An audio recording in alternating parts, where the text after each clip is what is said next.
Welcome to Rashmi's रसोई। स्वयंपाक करायचं झालं तर सर्वात आधी प्रश्न पडतो ती आपल्याला वाटण वाटण्याचं। आज मी तुम्हाला व्हेज असो किंवा नॉन व्हेज असो सर्वांसाठी एकच पद्धतीचं वाटण कसं वाटायचं आणि ते पण 2.5 ते 3 महिने फ्रीजमध्ये अगदी व्यवस्थित टिकणारं सुकं खोबऱ्याचं वाटण, आलं लसूण पेस्ट आणि आलं लसूण क्रश कसं बनवायचं ही रेसिपी दाखवणार आहे। त्यासाठी हा व्हिडिओ तुम्ही शेवटपर्यंत बघा आणि माझ्या चॅनलला लाईक, शेअर आणि सबस्क्राइब करा।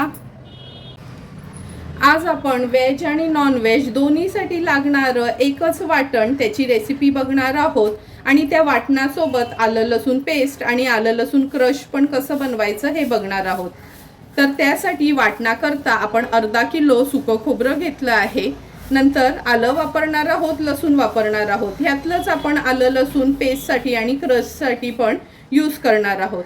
तर चला मग सर्वात आधी आपण व्हेज आणि नॉन व्हेजसाठी लागणारं 2 ते 3 महिने अगदी व्यवस्थित फ्रीजमध्ये टिकणारं असं आपण वाटण तयार करून घेऊया। हे वाटण वाटण्यासाठी आपण अर्धा किलो सुकं खोबरं खिसून घेतलं आहे। अर्धा किलो खोबऱ्यासाठी आपण 100 ग्राम आलं आणि 100 ग्राम लसूण घेणार आहोत। हे प्रमाण जर तुम्ही घेतलत ना वाटणात तर एक्स्ट्राचं तुम्हाला आलं लसूण पेस्ट किंवा लसूण चेचून वगैरे टाकायची काहीच गरज नाही। सर्वात आधी हे खिसलेलं खोबरं आहे ना ते आपण चांगलं लाईट ब्राऊन कलर येईपर्यंत भाजून घेऊया आणि आलं आणि लसूण पण चिरून घेते थोडं बारीक बारीक, म्हणजे मिक्सरला पाणी न घालता हे वाटण व्यवस्थित तयार होतं। सुकं खोबरं भाजण्याकरता गॅसवर आपण हा पॅन ठेवला आहे। थोडं थोडं करून आपण लो टू मीडियम फ्लेमवर हे खोबरं भाजून घ्यायचं आहे।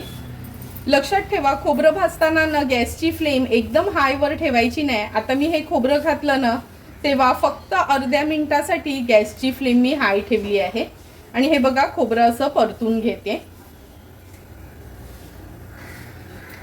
अर्धा मिनिट झाला आहे। आता गॅसची फ्लेम मी लो टू मीडियम वर ठेवून हे खोबरं छान लाईट ब्राऊन कलर येईपर्यंत आपण भाजून घेणार आहोत। सतत ना असं मिक्स करत राहायचं म्हणजे व्यवस्थित सर्व बाजूनी हे खोबरं भाजलं जातं। खोबरं भाजता भाजताच आलं लसूण पण मी बारीक चिरून घेते। हे बघा अगदी 2 ते 3 मिनिटच लागली आहेत। थोडं थोडं करून खोबरं भाजलं ना का व्यवस्थित भाजलं जातं। आता गॅसची फ्लेम स्विच ऑफ करते आणि एका ताटामध्ये हे खोबरं काढून घेऊया। हे बघा असाच हा ना सोनेरी कलर येईपर्यंतच खोबरं भाजायचं आहे।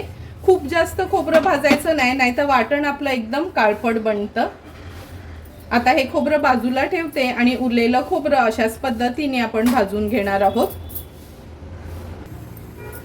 हे बघा ही सेकंड बॅच पण खोबऱ्याची आपली भाजून झाली आहे। लक्षात ठेवा गॅसची फ्लेम अशी लो टू मीडियम वर ठेवून भाजलं ना का खोबरं छान असं खरपूस भाजलं जातं आणि वाटलं पण झटपट जातं। आता गॅसची फ्लेम स्विच ऑफ करते आणि हे सर्व खोबरं एकत्र करून घेते। हे बघा वाटण्यासाठी खोबरं पण भाजून तयार आहे, आलं लसूण पण आपण चांगलं बारीक चिरून घेतलं आहे। आता तिन्ही वस्तू एकत्र करून घेऊया। ह्या परातीमध्ये हे भाजून घेतलेलं खोबरं मी काढून घेते।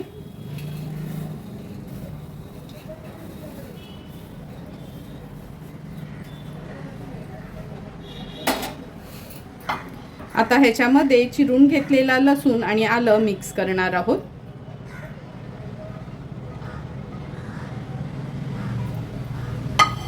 हे बघा असं व्यवस्थित मिक्स करून घ्यायचं म्हणजे मिक्सरला फिरवायला सोपं जातं।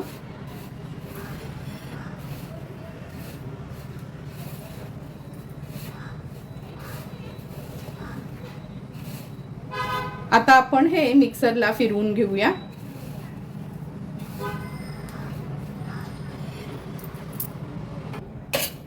हे बघा मिक्सरच्या भांड्यामध्ये मी हे काढून घेतलं आहे। थोडंही पाणी न घालता आपण हे मिक्सरला फिरवून घेणार आहोत।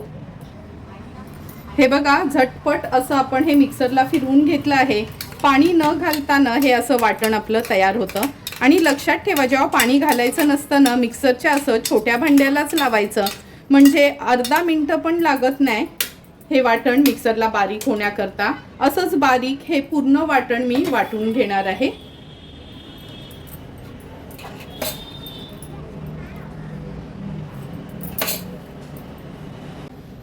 हे बघा, थोडं थोडं करून सर्व अर्धा किलोचं वाटण अगदी 10 मिनिटं पण लागली नाही हे वाटायसाठी.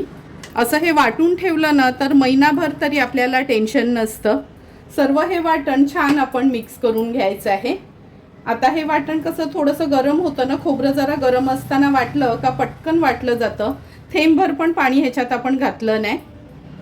तयार झालेलं वाटण नंतर आपण ह्या डब्यात भरून घेणार आहोत, म्हणजे महिनाभर आपलं हे वाटण छान असं टिकलं जाईल. आता आपण आलं लसूण पेस्ट बनवणार आहोत. त्यासाठी 100 ग्राम मी हा लसूण घेतला आहे आणि 50 ग्राम आलं. लसणाची सालं काढून असे ना बारीक तुकडे करून घ्यायचे. आलं पण स्वच्छ धुवून पुसून ह्याचे असे बारीक तुकडे करून घेतले आहेत. आता हे आलं लसूण पेस्ट करण्यासाठी आपण मिक्सरला लावून घेऊया. जर तुमची आलं लसूण पेस्ट आहे ना, मीठ तेल काहीच न घालता पण ही पेस्ट अगदी महिनाभर पण व्यवस्थित आपली टिकते. फक्त लक्षात ठेवायचं का थेंबभर पण पाणी वगैरे काहीच ह्याच्यात आपण ॲड करणार नाहीत. आणि लसणाच्या अर्ध्या प्रमाणात आपण आलं घेणार आहोत. आता मिक्सरला छान हे मी बारीक करून घेते. अगदी अर्ध्या मिनिटातच हे बघा, आपली ही आलं लसूण पेस्ट तयार झाली आहे. थोडंही थेंबभरही पाणी घातलं नाही, फक्त आलं लसूण बारीक चिरून घेतल्यामुळे झटपट ही पेस्ट तयार होते. आणि महिनाभर पण तुम्ही ही काचेच्या बॉटलमध्ये किंवा प्लास्टिकच्या चांगल्या टपरवेअरच्या बाटलीत पण भरून ठेवलीत ना तरी पण ही पेस्ट आपली टिकते. महिनाभर टिकणारी ही आलं लसूण पेस्ट आपली तयार आहे. आता आपण आलं लसूण क्रश बनवणार आहोत. त्यासाठी 100 ग्राम आपण हा लसूण सोलून घेतला आहे, म्हणजे सालं काढून घेतले आहेत. आणि 80 ग्राम आलं घेतलं आहे. आलं लसूण क्रश बनवताना ना आल्याचं प्रमाण थोडंसं कमी ठेवायचं असतं, कारण का आलं कसं थोडंसं तिखट असतं. त्यामुळे लसूण 100 ग्राम असेल तर 80 ग्राम आपण आलं घ्यायचे. आल्याचे पण असे हे तुकडे करून घेतले आहेत. आता हे आलं लसूण क्रश आहे ना, आपण हे बघा ह्या असं क्रशरमध्ये बनवू शकतो. आणि असा हा क्रशर नसेल तर हा हँडवाला पण क्रशर मिळतो, त्याच्यात पण तुम्ही बनवू शकता. पण मी जास्त करून आता ना ह्याच क्रशरमध्ये आलं लसूण क्रश तयार करते. हे बघा, असं हे आलं लसूण क्रश करायला किंवा शेंगदाण्याचं कूट करायला हे क्रशर बाजारात मिळतं. आणि हे तर क्रशर सर्वांनाच माहिती आहे. आता हे क्रशर ओपन करून घेऊया. ही अशी ब्लेड असते ह्याच्यामध्ये. आता हे आलं लसूण मिक्स करायचं आहे. ह्याच्यामध्ये आलं लसूण क्रश करताना लसूण वगैरे बारीक चिरायची काहीच गरज नाही.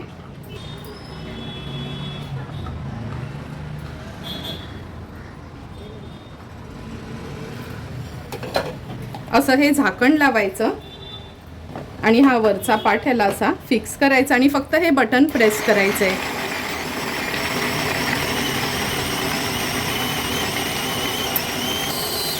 हे बघा, अगदी अर्ध्या मिनिटाच्या आतच आपला हा क्रश तयार झाला आहे.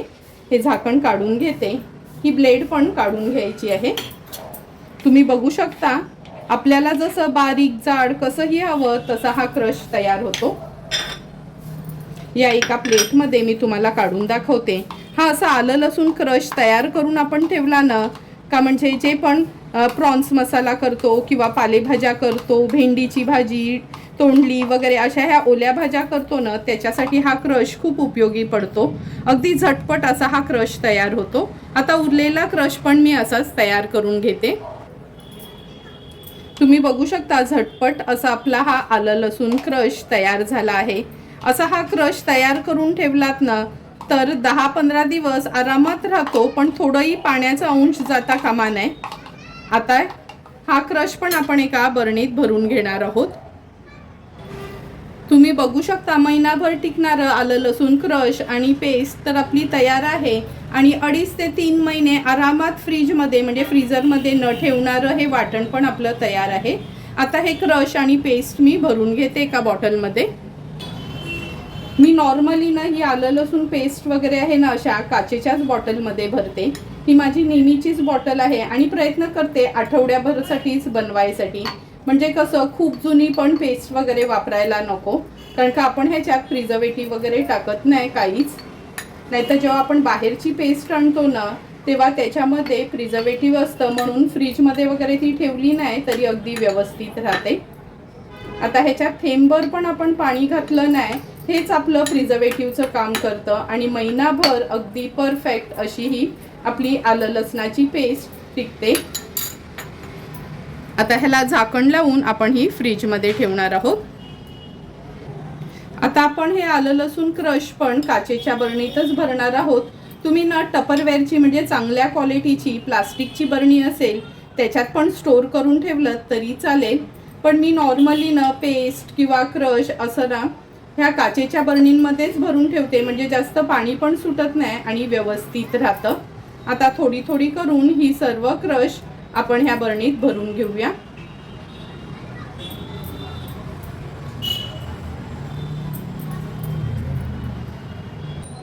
हे बघा, थोडं थोडं करून सर्व क्रश या बरणीत भरून घेतलं आहे. आता आपण तयार केलेलं हे सुकं खोबऱ्याचं वाटण आहे ना, मी ह्या डब्यात भरून घेते. हा माझा टपरवेअरचा डबा आहे, चांगला एअरटाईट आहे, त्यामुळे हे वाटण ना ह्याच्यात अगदी व्यवस्थित राहतं. तुम्ही बघितलंच असेल का थेंबभर पण पाणी मी ह्या कुठल्याच वस्तूंमध्ये घातलं नव्हतं आणि झटपट असं आपलं हे वाटण किंवा आलं लसूण पेस्ट किंवा क्रश आपण तयार केला आहे.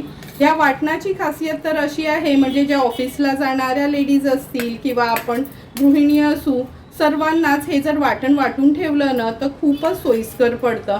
कारण का, हे वाटण तयार असेल तर जेवण व्हायला काही जास्त वेळ लागत नाही.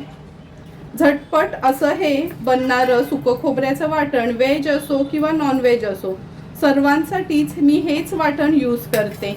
तुम्ही माझ्या डिशेस तर बघितल्याच असतील का, सर्व गोष्टींसाठी सेम वाटण असतो आणि सेम माझा घरचा आगरी कोळी रश्मीज रसोईचा स्पेशल मसाला असतो.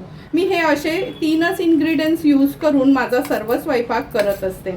तुम्हाला पण जर मी बनवलेलं तुम्हाला सोयीस्कर असं हे सुकं खोबऱ्याचं वाटण, आलं लसूण पेस्ट, आलं लसूण क्रशची रेसिपी आवडली असेल तर तुम्ही पण नक्की माझ्या पद्धतीने असं हे वाटण, पेस्ट आणि क्रश घरी तयार करून ठेवा आणि मला नक्की कमेंट करून सांगा की तुम्ही बनवलेलं हे माझ्यासारखं वाटण, पेस्ट आणि आलं लसूण क्रश तुम्हाला किती उपयोगी झालं आहे. जर तुम्हाला मी बनवलेल्या ह्या वाटणाचा किंवा आलं लसूण पेस्ट आणि क्रशचा व्हिडिओ आवडला असेल तर नक्की माझ्या चॅनलला तुम्ही लाईक, शेअर अँड सबस्क्राईब करा. Thank you for watching my video.